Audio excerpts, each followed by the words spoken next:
Python variables. This session is divided into two parts.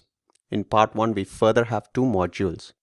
In module 1, we are going to discuss about what is variable, how do we define a variable in a programming language like Python. We will discuss about Python style of declaring a variable versus Java style of declaring a variable.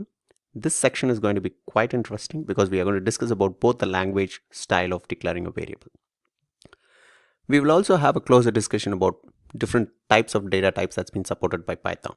Coming to module 2, we are going to discuss about variable naming conventions. These conventions are proposed by PEP. PEP stands for Python Enhancement Proposal. We will discuss about identity of an object. How do we trace an ID of an object at runtime? We will discuss about referencing an object, how an object is getting referred. How do we ensure the referred object is getting accessed? So this gives the end of module 2.